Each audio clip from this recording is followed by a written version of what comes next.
Bonjour, Bonjour. je suis super contente d'être ici avec mon ami Nico Porcher. C'est une amitié maintenant qui dure environ 2-3 ans. Et Nico, il m'impressionne beaucoup par qui il est et ce que tu Oh, fais. merci. Et tu veux juste nous raconter, parce que Nico travaille beaucoup avec la terre, avec la reconstruction de l'humus, avec les jeunes pousses, avec voilà, toute la régénération en fait. C'est hyper naturel. Et ça t'est venu parce que tu avais fait un autre chemin et on va juste faire un tout petit tour si ça te va par rapport à ton ancienne vie en Mon fait. ancienne vie. Alors, mon ancienne vie, j'étais ingénieur dans les télécoms. Et ça m'allait pas. Et j'ai fait un gros burn-out. Un gros burn-out. Ouais, Énorme, ouais. qui a duré 4 ans. Qui a duré plusieurs années, ouais. J'ai mis plusieurs années à reprendre l'autonomie, à aller mieux, etc. Et après, voilà, tu es sorti de là, donc tu pouvais presque plus mettre un pied devant l'autre. Et Ouais. c'est Bataclan en fait qui avait déclenché ça. Ouais, il y a eu un gros déclenchement suite à ces événements-là. Et après, bah ouais, tout un chemin pour redécouvrir qu'est-ce qui avait du sens pour moi, reprendre une nouvelle vie, quoi. Et là, je me suis intéressé à la permaculture, Oui.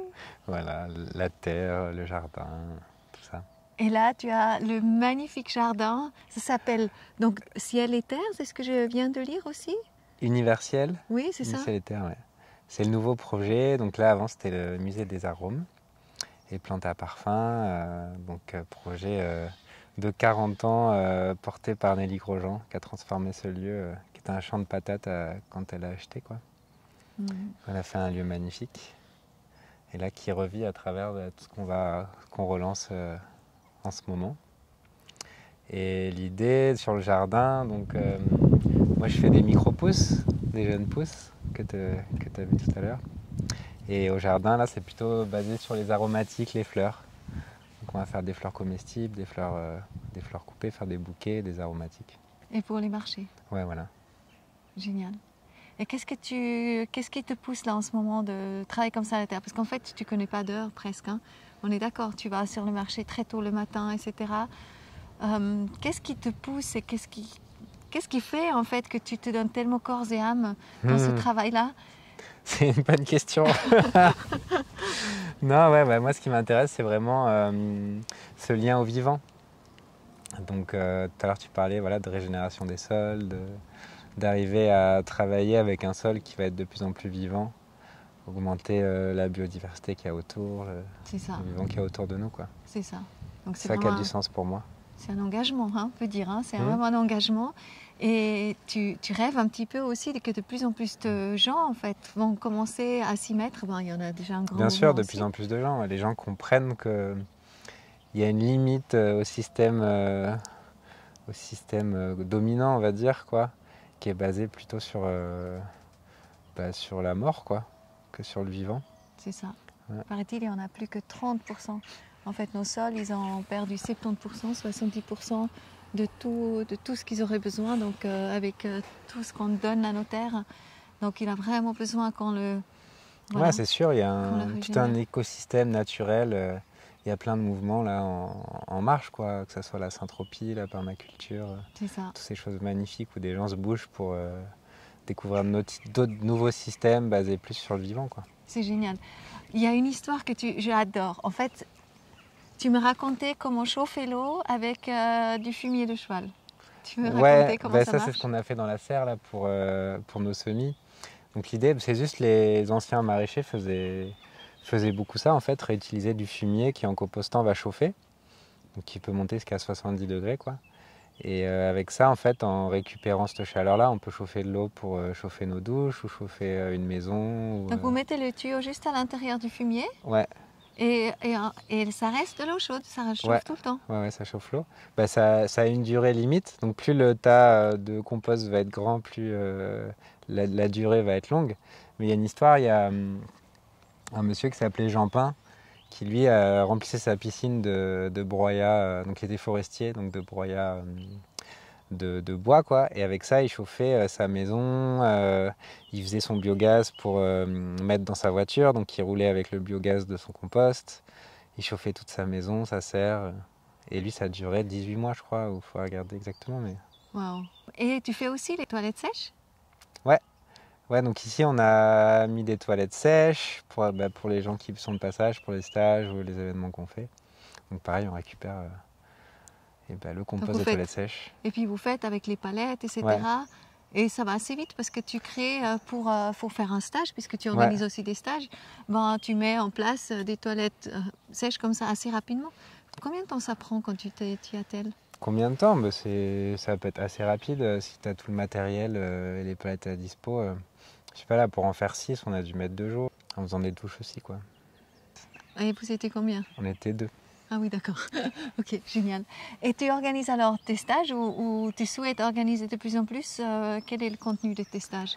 Et parce que dans ce lieu-là, c'est quand même un sacré cadeau, parce qu'il y a déjà tout. Ici, on va organiser, donc le premier week-end de chaque mois, on va organiser une grosse porte ouverte qui vont s'appeler les Journées Bonheur. Où là, il y aura plein d'ateliers où les gens pourront venir découvrir un peu tout ce qu'on fait et plein de gens chouettes qui, soit après, vont venir faire des stages ici plus longs. C'est vraiment l'idée, quoi. Le lieu est à dispo pour faire connaître plein de choses et plein de gens. Et tu as fait quelque chose de très touchant aussi. Vous avez invité les personnes qui ne voulaient pas se faire vacciner, etc. et qui sont sortis du système, donc les infirmiers, etc. et qui ont fait un stage ici. Qu'est-ce qui s'est passé? Ouais, on a eu la chance de pouvoir organiser un stage pour comme tu l'as dit, les personnes qui ont été suspendues. Et donc l'idée, c'était de leur fournir un cadre pour sortir un peu de leur vie de tous les jours et réfléchir à faire le point sur où ils en sont, peut-être une reconversion. Et donc ça a permis vraiment, ça a été une super expérience pour tout le monde et ça a permis que chacun découvre plein de choses en soi. Ça a ouvert plein de nouvelles portes, c'est ça. Et on espère rapidement en refaire parce que c'est des gens super qui sont dans des situations très difficiles, très compliquées et peu soutenues. Oui, c'est génial. Donc oui, c'est une reconversion, etc. Des gens qui peuvent réorienter leur vie ensuite. Ouais, c'est génial. Donc le lieu ici, vraiment, c'est un cadeau, je pense. C'est incroyable. Avec Nico, oh là là là là. Donc bonheur pur. Et raconte-nous aussi, donc ça appartient à Nelly Grandjean, qui est très très connue pour, peut-être toi tu l'expliques beaucoup mieux que moi. Qu'est-ce qu'elle fait de beau? Nelly, ça fait plus de 40 ans qu'elle... C'est la fille de Irène Grandjean, on connaît bien Irène Grandjean aussi. Ouais. Donc qui a beaucoup travaillé sur les huiles essentielles, donc a développé toute une gamme d'huiles essentielles et de synergie pour accompagner les gens dans tout ce qu'ils vivent. Et aussi en thé, donc on vient de goûter du thé avec les huiles aromatique, essentielles, c'est très bon. Très bon, les hydrolats, plein de super choses à découvrir qu'elle fait depuis. Et donc tout ce lieu-là qu'elle a créé. Elle a aussi un lieu en Suisse où elle crée qui est un magnifique lieu que toi tu as eu la chance de découvrir. C'est ça. Où elle organise des séminaires, des retraites, des stages. Et des stages aussi autour de l'alimentation vivante, l'alimentation crue. Voilà, c'est peut-être juste le point où j'aimerais encore revenir parce que toi, depuis que tu es sorti de ta crise, on peut presque dire, que tu as commencé à manger cru, en fait, tu manges quasi que cru. Et tu veux juste expliquer le pourquoi? Le pourquoi? Et après moi c'est assez particulier. Donc il y a une période où j'avais plus de poids, quoi. J'ai perdu pas mal de poids. Oui, beaucoup de poids, j'ai une photo de lui. Non mais c'est incroyable, on ne le reconnaît pas. Cette crise, et moi mon objectif c'était plutôt comment reprendre du poids, de la vitalité, etc. Donc j'ai découvert tout ce que se faisait, tout ce mouvement en fait. De l'alimentation physiologique, on va dire, où l'idée de base, c'est de dire que l'homme est un animal un peu comme les autres. Il n'y a aucun animal qui cuit sa nourriture. Et en fait, il y a beaucoup de gens qui ont découvert tous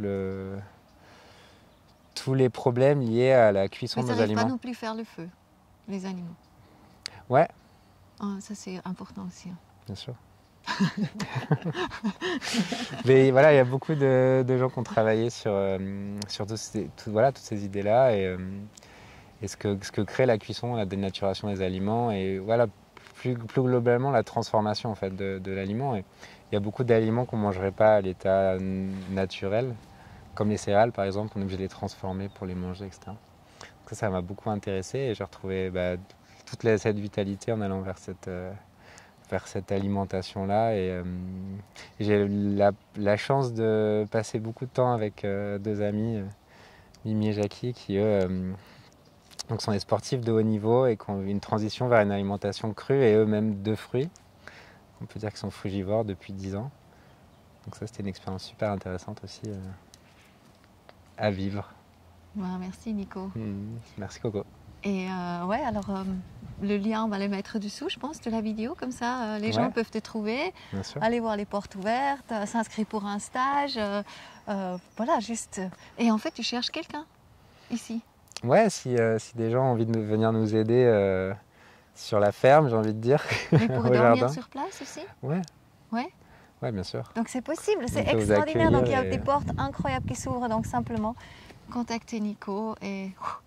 Avec grand plaisir. Génial. Merci Bravo Coco. pour tout. Merci à toi. À bientôt. Ciao. Bye. Bye.